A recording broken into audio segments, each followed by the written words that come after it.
ഒന്നു മാത്രം എൻ്റെ ആശ, നിന്റെ പൊന്മുഖം.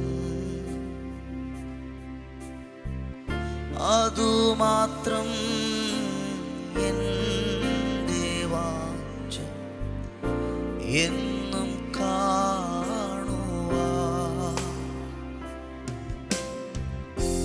ഒന്നു മാത്രം എൻ്റെ ആശ, നിന്റെ പൊന്മുഖം.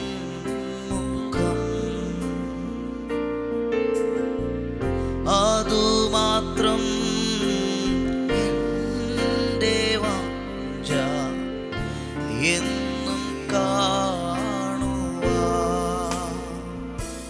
ദിനം തോറും നിന്റെ നാമം പാടിയെന്നും വാഴ്ത്തിടും ഞാൻ. ദിനം തോറും നിന്റെ നാമം പാടിയെന്നും അങ്ങേ വാഴ്ത്തും. വോയിസ് ഓഫ് ലവിൽ ഇന്ന് കർത്താവ് നമുക്ക് തരുന്ന വചനം 142 സങ്കീർത്തനം, അതിന്റെ 3-ാമത്തെ വാക്യവും 4-ാമത്തെ വാക്യമാണ്. ഒന്ന് ശ്രദ്ധിച്ചോട്ടെ. എന്റെ ആത്മാവ് എന്റെ ഉള്ളിൽ വിഷാദിച്ചിരിക്കുമ്പോൾ നീ എന്റെ പാതയെ അറിയുന്നു. ഞാൻ നടക്കുന്ന പാതയിൽ അവർ എനിക്കൊരു കെണി ഒളിപ്പിച്ചു വെച്ചിരിക്കുന്നു. വലത്തോട്ട് നോക്കി കാണണമേ, എന്നെ അറിയുന്നവൻ ആരുമില്ലല്ലോ. ആമേൻ. എൻ്റെ ആത്മാവ് എൻ്റെ ഉള്ളിൽ വിഷാദിച്ചിരിക്കുന്നു. നമ്മൾ ഇതുമായി ബന്ധപ്പെട്ട് ഒത്തിരി വചനങ്ങൾ പറഞ്ഞിട്ടുണ്ട്.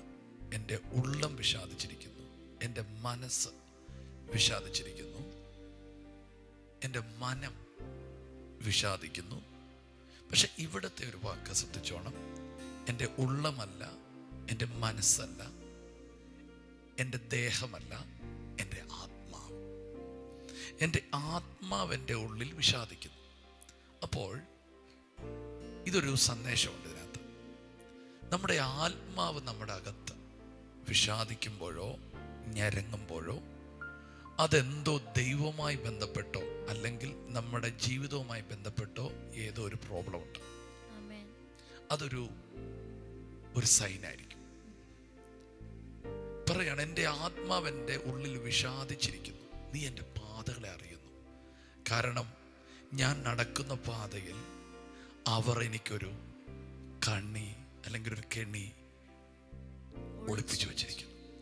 എന്തൊക്കെയോ നാളുകളിൽ പിശാച് എനിക്ക് വിരോധമായി ചെയ്തു വെക്കുന്നുണ്ടെങ്കിൽ ഇന്ന് തന്നെ എൻ്റെ ആത്മാവിൽ അതിനെക്കുറിച്ചൊരു ബോധ്യം തന്ന് എന്നെ പ്രാർത്ഥന മുറിയിലേക്ക് കയറ്റി ആ പൈശാചികമായ തന്ത്രങ്ങളെ ക്യാൻസൽ ചെയ്യാൻ എൻ്റെ പ്രാർത്ഥന മനുഷ്യനെ ദൈവം ഒരുക്കും. ഇത് ഞാൻ പലപ്പോഴും അനുഭവിച്ചിട്ടുണ്ട്. നാളുകളിൽ വരുന്ന ചില പ്രശ്നങ്ങൾക്ക് വേണ്ടി ഇന്ന് എന്നെ പ്രാർത്ഥനയിൽ ഒരുക്കും. ഞാൻ ചിലപ്പോൾ ഓർക്കും, എന്തിനാ ഇത്ര നേരം പ്രാർത്ഥിക്കുന്നത്? എപ്പോഴും പ്രാർത്ഥിക്കുന്നതിനെക്കാട്ടിലും കുറച്ചും കൂടെ തീവ്രതയോടെയും ഭാരത്തോടെയും പ്രാർത്ഥിക്കുന്നു. അപ്പോൾ ഗെത്സമനിയിൽ യേശു വളരെ ദുഃഖത്തോടെ പ്രാർത്ഥിക്കുകയാണ്, വളരെ ക്ലേശത്തോടെ പ്രാർത്ഥിക്കുകയാണ്. എന്തിനാണ്? നാളുകളിൽ നേരിടുന്ന ആ പ്രശ്നത്തെ അതിജീവിക്കുവാൻ പ്രാർത്ഥിക്കുകയാണ്. ആമേൻ. അതൊരു സൈനാണ്. നിങ്ങളുടെ ഹൃദയത്തിനകത്ത്, നിങ്ങളുടെ ആത്മാവിനകത്ത് ചില ഞെരുക്കങ്ങൾ വരുമ്പോൾ അതൊരു സൈനാണ്. നിങ്ങൾ പ്രാർത്ഥിച്ച് ആത്മാവിൽ അതിനെ അതിജീവിക്കണം. ചിലപ്പോൾ പിശാച് ഒരുക്കുന്ന ചില കണികളെ നിങ്ങളുടെ അകത്തുള്ള ആത്മമനുഷ്യൻ കണ്ട് അതിനുവേണ്ടി പ്രാർത്ഥിക്കാൻ നിങ്ങളെ ഒരുക്കുന്നതായിരിക്കും. അതുകൊണ്ട് ഞാൻ നിങ്ങളെ ബലപ്പെടുത്തുന്നു, ധൈര്യപ്പെടുത്തുന്നു. സ്തോത്രം. നിങ്ങളുടെ ആത്മാവിൽ വരുന്ന ഞെരുക്കങ്ങൾ ഒരു പ്രാർത്ഥനയാക്കി മാറ്റുക. അതൊരു ആത്മീയ യുദ്ധമാണ്. ദൈവം അതിനു വേണ്ടി നിങ്ങളെ ഒരുക്കുന്നു.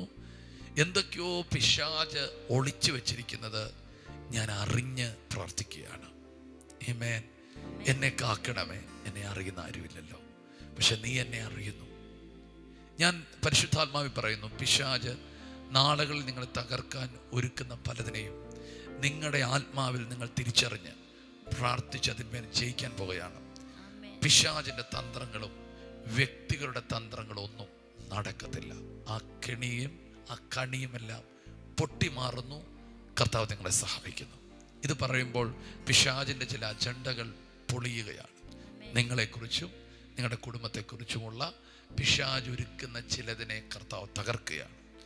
മന്ത്രവാദങ്ങൾ, നിങ്ങളുടെ ഉയർച്ചയ്ക്ക് വിരോധമായി പിശാചിനെ കൂട്ടുപിടിച്ച് വെക്കുന്ന കെണികൾ കർത്താവ് തകർക്കുന്നു. അതിനു മുമ്പ് നിങ്ങളെ പ്രാർത്ഥനയിലേക്ക് പരിശുദ്ധാത്മാവ് ഒരുക്കുന്നു. യെസ്, ഹല്ലേലൂയ, ആമേൻ.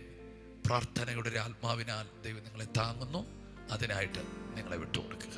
നമുക്ക് പ്രാർത്ഥിക്കാം. യേശുവിന് ഞങ്ങൾക്ക് നൽകിയ നല്ല വചനത്തിനായി നന്ദി പറയുന്നു. കർത്താവേ, എൻ്റെ ആത്മാവിനെ അങ്ങ് ഒരുക്കുന്നതിന് സ്തോത്രം ചെയ്യുന്നു പിതാവേ. എൻ്റെ ആത്മമനുഷ്യനെ ഒരുക്കി നാളേക്കായി കർത്താവേ, ഇന്നുകളിലേക്ക് കർത്താവെ അങ്ങ് പ്രാർത്ഥനയിലേക്ക് നയിക്കുന്ന അങ്ങയുടെ വലിയ ദയക്കായി സ്തോത്രം ചെയ്യുന്നു. കർത്താവെ, ആത്മയുദ്ധത്തിനായിട്ട് ഞങ്ങൾ എഴുന്നേൽപ്പിക്കുന്നതിന് നന്ദി പറയും. കർത്താവെ, നാളുകളിൽ വരുന്ന പ്രശ്നത്തിന് ഇന്നേ അങ്ങ് വിടുതൽ കൽപ്പിക്കുന്നതിന് സ്തോത്രം ചെയ്യുന്നു പിതാവേ. ഇന്നീ വചനം കേൾക്കുന്ന ഓരോ വ്യക്തിയെയും അനുഗ്രഹിക്കുന്നു. അവരുടെ കുടുംബത്തിൽ കർത്താവെ ഒരു വിടുതൽ ഞങ്ങൾ കൽപ്പിച്ചാക്കും. യേശുവിൻ്റെ നാമത്തിൽ ഇന്നത്തെ ദിവസത്തെ അനുഗ്രഹിക്കും. യേശുവിൻ്റെ നാമത്തിൽ തന്നെ ആമേൻ.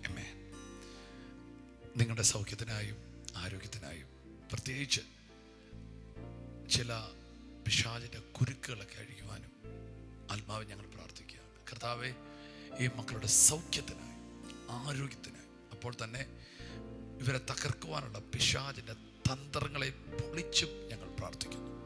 ഇവർ അനുഗ്രഹിക്കപ്പെട്ടും നന്മ അനുഭവിച്ചും ഇരിക്കട്ടെ. യേശുവിൻ്റെ നാമത്തിൽ പിശാച് ഒരുക്കുന്ന സകല കെണികളെയും ഞങ്ങൾ ആത്മാവിൽ ക്യാൻസൽ ചെയ്യുന്നു.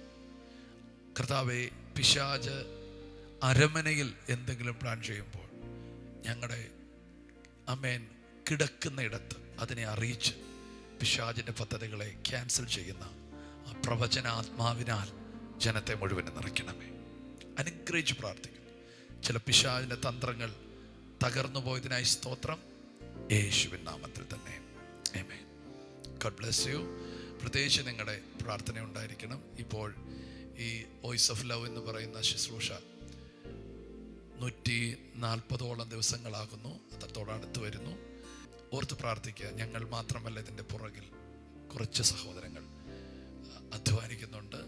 എല്ലാവരെയും ഓർത്ത് നിങ്ങളുടെ പ്രാർത്ഥന ഞങ്ങൾ ചോദിക്കുന്നു. God bless you. Shalom. ഈ ശുശ്രൂഷ നിങ്ങൾക്ക് ഏറ്റവും അനുഗ്രഹമായി വരുന്നു എന്ന് ഞങ്ങൾ അറിയുന്നു. നിങ്ങൾ ഞങ്ങൾക്ക് പ്രാർത്ഥനയിലും എല്ലാ സഹകരണത്തിലും ഞങ്ങളോട് ഈ മീഡിയ മിനിസ്ട്രിയുടെ കൂടെ നിന്നു. ഞങ്ങൾക്ക് ഈ മീഡിയ മിനിസ്ട്രി മുമ്പോട്ട് കൊണ്ടുപോകാൻ ചില എക്യുപ്മെൻറ്റ്സുകൾ ആവശ്യമായി വന്നിരിക്കുന്നു. തുടർന്നും നിങ്ങളുടെ പ്രാർത്ഥനയും സഹകരണവും ഞങ്ങൾ ആവശ്യപ്പെടുന്നു.